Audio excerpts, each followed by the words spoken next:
Hey buff dudes and girls, we are starting the mobility band program. Very excited about this one, and we are in our home basement, home gym I should say. That is also a basement. It doubles as a gym and a basement. It kind of depends on what you want it for. But in this case, we're using it for a gym, and all we need is some mobility bands for this program, which is pretty awesome. We're pumped. We hope you guys are too. We're starting with the beginner stage, stage 1, and it's gonna be full body. Let's do it. First exercise is going to be the squats. Now this exercise is really a full body movement, but it's primarily working the legs. Now one thing you have to do is remember to put the bands in the proper position on your body to make sure you get the full benefit of the movement.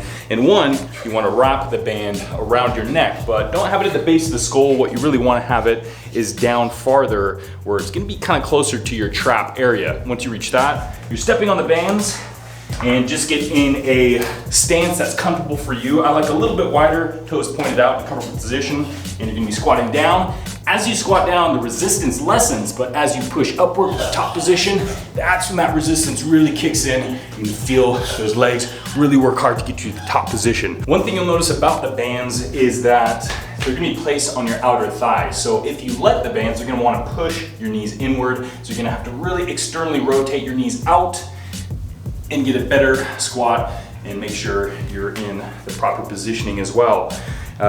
Really, you want to keep your knees out on any squat anyways, so this is really going to help train your glutes to fire up. So that's why there's another benefit in the bands is not only the resistance from the bands, but also the positioning that it's going to train you to make sure you're squatting the best. There we go. That was the last set. 3 sets of 15 reps.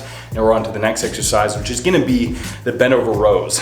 Bent over rows are an amazing exercise for your back. Of course, the bands switches things up a little bit, namely how you're going to be using the resistance. Of course, usually you do it with some dumbbells or a barbell. Of course, the bands switches things up a little bit. And this is the good thing about the program is we included all the tutorials in the back of the program, so that way, if you're ever questioning on how to do these or perform these exercises, then of course you'll have that at your disposal. But really easy. You're just gonna be stepping on the band here. I like to call this a double anchor because you're doubling up the band. So that way it creates 2 loops at the end or 2 grips. You'll be bowing forward just like you would in a normal bent over row.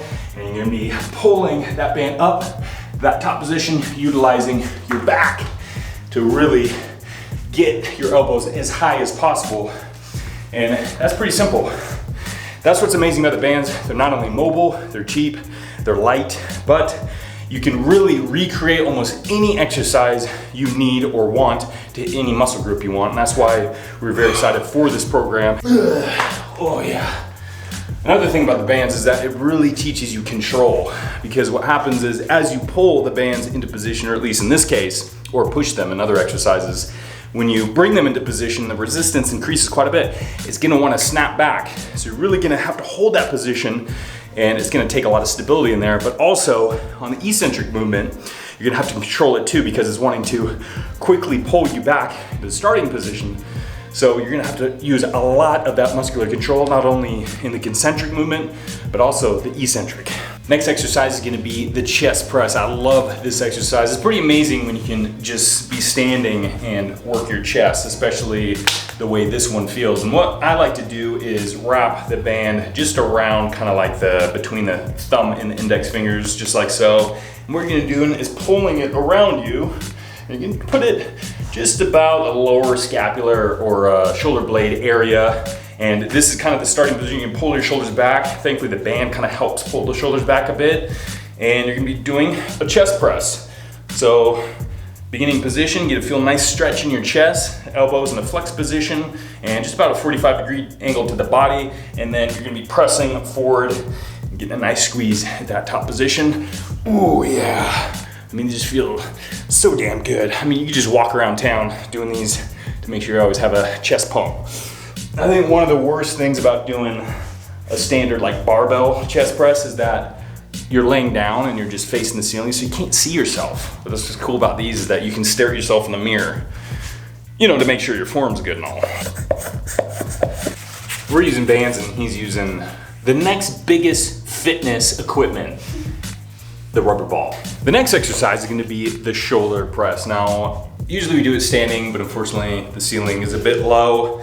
But typically what it would be like is utilizing a single anchor, meaning that you're only stepping on one side of the band here and utilizing the other side to pull it into position just like so. So this would be very similar to the position you would do in overhead press, and you're gonna be pressing the band straight up and then back down to the clavicle position there.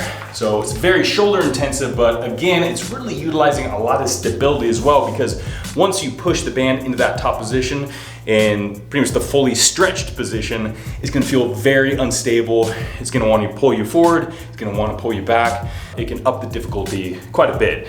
Oh, there we go. And as you can tell, I'm doing a kneeling variation of the shoulder press because the ceiling's a little low.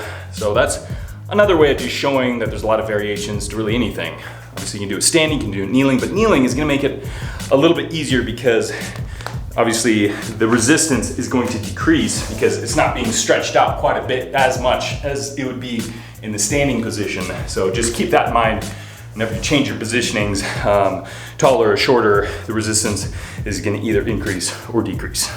Second to last exercise, and it's gonna be the calf raises. Now there's an isolation movement for the calf muscles, and it's pretty simple. Same kind of setup you did with squats, where it's gonna be wrapped around your neck here, kind of more gearing towards the trap area, and you're just gonna be stepping on the band, just about hip width. Take some adjustment, make sure it's nice and comfortable, and you're going to be raising straight up in the air. Oh, pushing to the ground, get a nice squeeze. We're on to the last exercise, and it's gonna be the abdominals. We're gonna be doing some crunches, but essentially you are flexing in your spine, and you're able to do that because your abdominals are pulling your body into that position. And so you do really want a rounded back. This is probably one of the only exercises you really want a rounded back in, and then you're going to be extending the back, straightening it out, and then kind of repeating in each repetition, really crunching in the abdominal muscles. And what I feel helps quite a bit is exhaling as you crunch in, and that's really gonna help engage the abdominal muscles. But of course, we're adding resistance to it, so you're gonna be holding the band just behind your head, and then you're gonna be pulling your elbows down to your knees. Sometimes that's an easy way of being able to flex your spine a little bit easier too. Pulling the elbows into your knees, just like so. Oh yeah, you're really gonna feel those abs burn. All right, there we go. Day one is in the books, and I feel like that was an awesome workout. I am looking forward to the next 2 days of the beginner stage. So thank you guys for tuning in. Hopefully you guys pick up your copy of the Mobility Band program, and we are really excited and really pumped to continue with this program and finish this thing up and see what kind of results we can get. So until next time, stay buff.